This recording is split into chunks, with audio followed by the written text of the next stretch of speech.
Halo, kita dari tim Sarproy. Kita adalah tim yang membangun program sarana dan prasarana sekolah.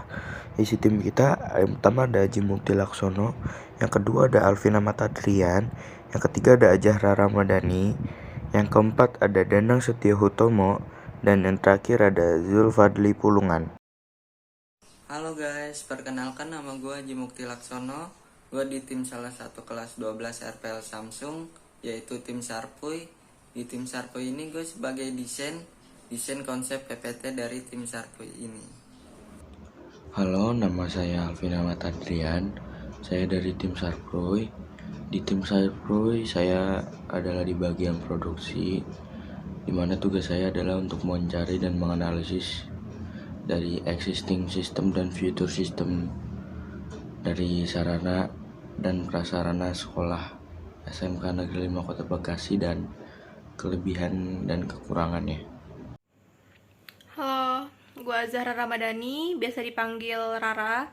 Gue dari tim Sarpruy. Kebetulan gue juga baru pulang bikin video kelompok. Di sini gue mau ngejelasin gue sebagai apa dan tugas gue apa di tim Sarpruy.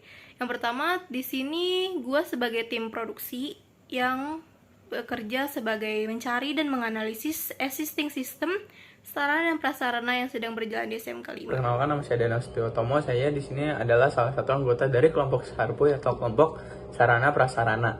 Halo, perkenalkan nama saya Zulfadli Pulungan, biasa dipanggil Fadli, umur saya 17 tahun, dan di kelompok ini saya sebagai desainer. Oke, di sini ada dua problems atau masalah dari sarana dan prasarana. Yang pertama, kerusakan pada sarana dan prasarana. Yang kedua, kehilangan pada sarana dan prasarana. Berikutnya ada existing system dari sarana dan prasarana, mencatat barang masuk dan keluar secara manual, mencatat peminjaman sarana dan prasarana secara manual, mencatat laporan siswa yang melaporkan kerusakan dan kehilangan barang sarana dan prasarana secara manual. Oke, di sini gue bakal ngejelasin tentang existing system yang sedang berjalan di SMK 5, yaitu mencatat barang masuk dan keluar secara manual. Jika ada barang masuk dari supplier atau barang yang keluar karena sudah tidak layak pakai, itu masih dicatat secara manual. Oke, dan untuk yang selanjutnya itu ada existing system mencatat peminjaman sarana dan prasarana secara manual. Jika ada siswa yang ingin meminjam sarana prasarana sekolah seperti proyektor atau yang lain-lain yang bersangkutan dengan sarana dan prasarana, itu masih dicatat dengan buku data peminjaman. Dengan cara siswa tersebut mengisi data peminjaman, lalu staf baru memberikan barang yang ingin dipinjam oleh siswa tersebut. Dan semua itu masih dilakukan secara manual. Dan untuk yang terakhir dari existing system yang sedang berjalan di SMK 5 adalah mencatat laporan siswa yang melaporkan kerusakan dan kehilangan barang sarana prasarana. Jika ada siswa yang ingin melaporkan kerusakan atau kehilangan sarana prasarana, akan mengadu kepada staf Sarpras. Kemudian staf Sarpras akan mencatat data kelas dan data barang yang diadukan terkait kerusakan dan kehilangan barang tersebut. Di sini ada kelebihan dan kekurangan existing system dari sarana dan prasarana sekolah. Kelebihannya yang pertama, ada data yang diinput lebih valid. Kenapa lebih valid? Karena menginput data existing system ini dilakukan secara manual. Kita bisa lebih dalam untuk menanyakan keperluan dan peminjaman barang. Yang kedua, ada dalam mencatat data menjadi lebih mudah karena dilakukan secara manual. Untuk kekurangannya, yang pertama ada menghabiskan banyak kertas karena menggunakan sistem stok opname. Selanjutnya ada fitur sistem. Fitur sistem yang ingin kami buat ada menggunakan website yang bernama sarpras5.com, dan pada website ini kita ingin membuat dua tampilan interface, yaitu untuk siswa dan untuk admin. Pada interface admin, kita bisa menginput data barang yang masuk dan keluar, dan pada interface siswa bisa melakukan pengaduan terkait kehilangan atau kerusakan kepada barang sarana dan prasarana. Dan untuk masuk ke menu admin ataupun siswa, kita harus mempunyai kode siswa ataupun kode admin untuk bisa mengaksesnya. Dan kebutuhan data dari sarana dan prasarana ini, pertama ada nama barang, yang kedua ada tanggal penerimaan barang, yang ketiga ada dana pembelian, yang keempat ada penyerahan barang, dan yang kelima ada dan sebagainya.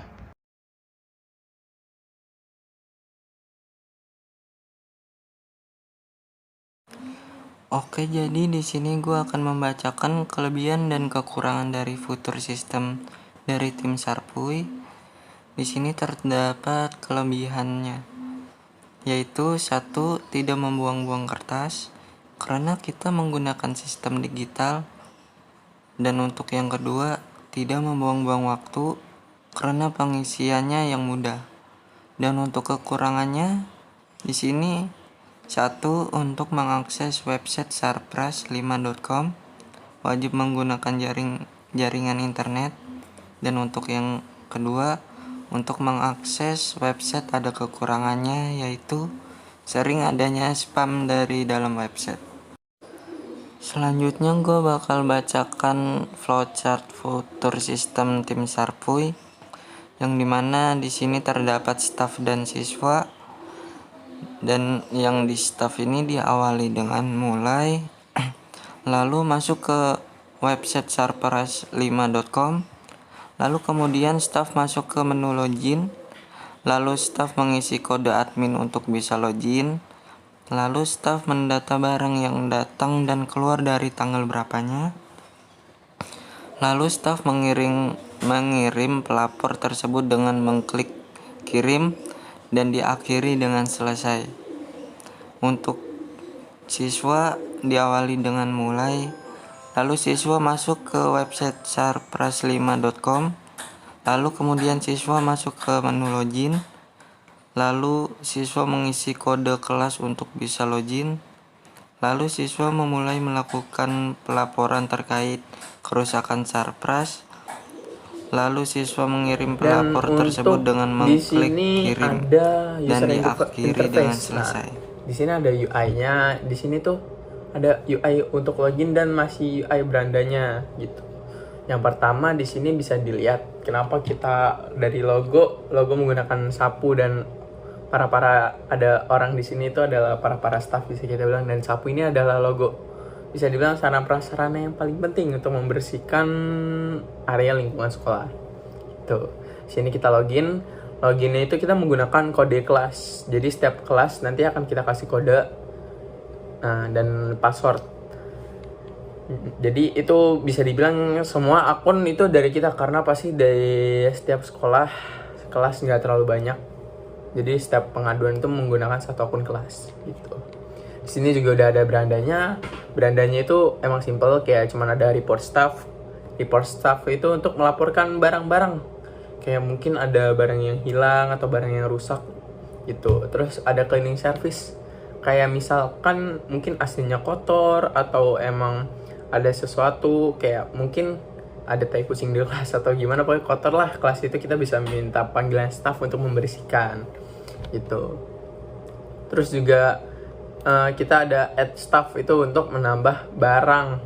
Kayak misalkan jadi ketika kita mau menambahkan barang di dalam kelas kita sendiri ya, kayak kita sebagai murid nih, kita ingin menambahkan barang di kelas, di situ kita bisa menambahkan secara manual gitu. Dan di sini ada yang terakhir, ada data staff, data barang. Data barang itu seperti barang-barang apa saja yang ada di kelas dan bagaimana level-level tingkat berapa banyak persen barang itu masih bisa digunakan gitu, atau bisa dibilang berapa persen barang itu masih bagus atau sudah jelek. Di situ ada datanya gitu. Terima kasih buat kalian semua kami ucapkan yang sudah menonton video ini dari awal sampai akhir dan coba ingin mengerti apa yang sudah kami jelaskan. Kami sadar proyek ini jauh dari kata sempurna dan kami akan coba mengembangkan dan akan improve lebih jauh lagi. Terima kasih.